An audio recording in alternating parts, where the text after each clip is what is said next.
Hello everyone, welcome back to Ethnomusicology Explained. My name is Gavin, I am your resident internet ethnomusicologist, and this is South African Bubblegum.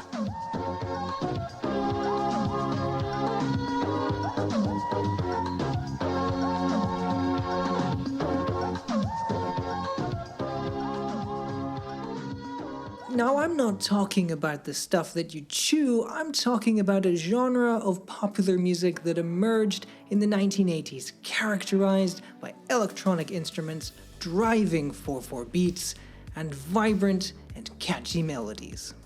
Bubblegum music took its name from the idea that it was sweet, light, and kind of fun.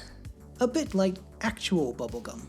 Or at least that's what the artists wanted the state censors to believe. This was probably a strategy to go unnoticed, as innocuous and innocent as candy floss. By the late 1980s, the international cultural boycotts of apartheid South Africa were really beginning to bite. This left a vacuum in the music industry that was rapidly filled by local performing artists and record labels. Bubblegum quickly emerged as one of the most popular genres to do so. The music draws together influences from pop and disco and integrates them with more traditional South African stylistic elements. This eclectic blend of influences, as well as the liberal use of electronic instruments and drum machines, resulted in a sound that was both infectious and danceable. The lyrics of bubblegum music were often characterized by its use of different languages from across South Africa's linguistic landscape, such as Zulu, Xhosa, Sotho, and English. This had both commercial and political effects. Commercially, bubblegum was a huge success and became immensely popular. And politically, bubblegum rejected the racial politics of the apartheid state, as well as an audible counterbalance to the government's efforts to segregate black South Africans into its cultural silos. In this respect, bubblegum became something of a unifying force in South African popular culture. Bubblegum artists often used their lyrics to subtly address the social issues that plagued South Africa during this time. The 1980s are sometimes referred to as the time of the People's War. It was a time when the political beacons of the liberation struggle were all exiled, dead, or imprisoned. When the state security forces routinely raided and harassed majority black neighborhoods in search of political dissidents, and the armed wing of the ANC, known as Umkhonto weSizwe, had stepped up their armed struggle. By using this catchy new genre and local language vernaculars, bubblegum musicians managed to convey messages of resistance and hope without drawing too much attention from the authorities.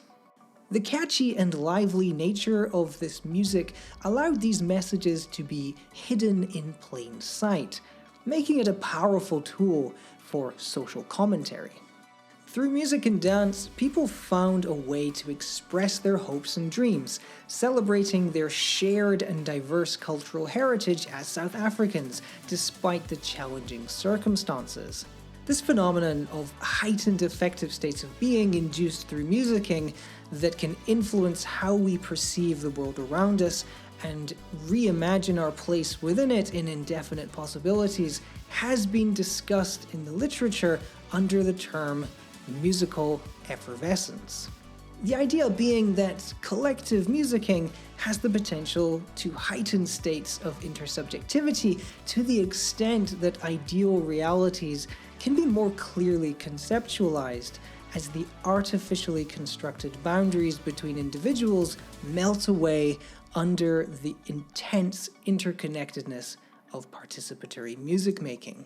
Therefore, while bubblegum music was undoubtedly entertaining, it was also a powerful cathartic medium for vocalizing the social and political frustrations of black South Africans living under apartheid. Perhaps the most well-known bubblegum artist is the queen of African pop herself, Brenda Fassie. Her hit songs such as Vuli Ndlela, Black President, and Weekend Special were smash hits. Black President was an audacious praise poem to the then still jailed Nelson Mandela, and Shoot Them Before They Grow presented an imaginary debate between a liberal and a racist, two polar opposites of the South African social and political spectrum at the time, in a bitter indictment of the violence against the country's youth. While the heyday of bubblegum may have passed, its legacy lives on.